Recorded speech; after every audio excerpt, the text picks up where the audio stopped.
Hello, I've finished another Netgalley book, and it's one that comes out on the 2nd of March, and it's called A Good House for Children by Kate Collins.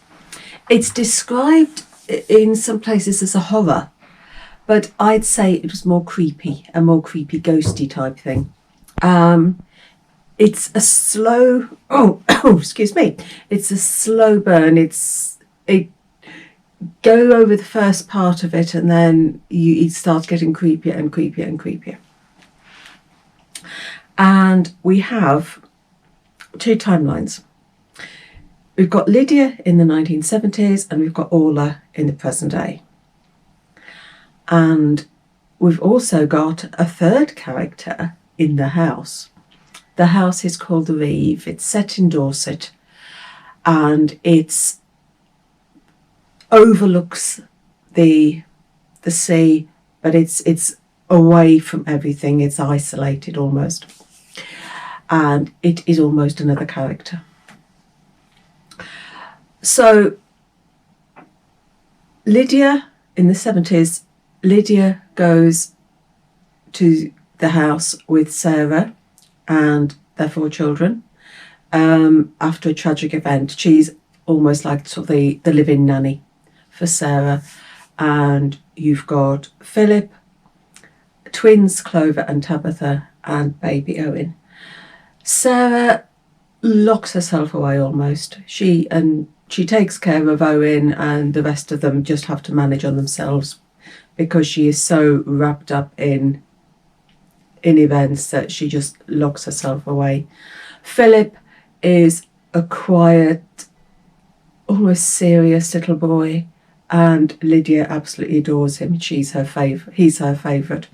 And you've got the twins, who are just 2 girls who sort of run off and are almost wild. In the present day, you've got Orla. Orla has arrived at the house with her husband Nick and their 2 children. Sam, who is silent, he won't talk.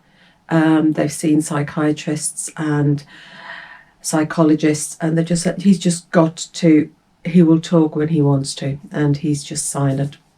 And then she's got a baby, Bridie. And those are the 2 families, the 2 timelines that we follow. The first half of the book focuses on the families. It's a scene setting. It's showing you the relationships between the families. And then the second half, we get these creepy events, because both Lydia and Orla are aware that there are noises in the house. They see figures. They hear footsteps. They glimpse out in the garden, and their children are playing with other children. And then when they go and ask them questions, no, I'm not playing with anyone. So there's this feeling that builds as it gets creepier and creepier, as there's more and more of these almost sightings. And the house itself, it plays its part, because there's doors that are locked and then they're open. And you've got these sort of vines that keep appearing. So the house plays its part as well. But there's the male figure in both families is largely absent. For Lydia's timeline, there's no male at all. And for Orla's timeline, her husband Nick works away the majority of the time, and he doesn't even come back every weekend. So the house itself is almost lived in purely by women. And as you're reading, you can see the patterns. You can see what's happening, because you've also got these stories about the house that the villagers have told. But the house has got a really bad reputation.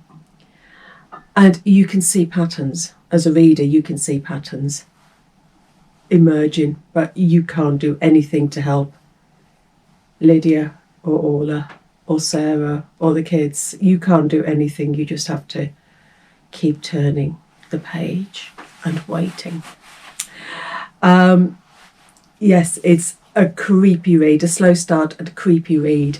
And the house, it should just have these do not enter signs hammered on every door and window, do not enter. So, comes out on the 2nd of March, a good house for children. If you like creepy reads, pick this one up. So happy reading, take care.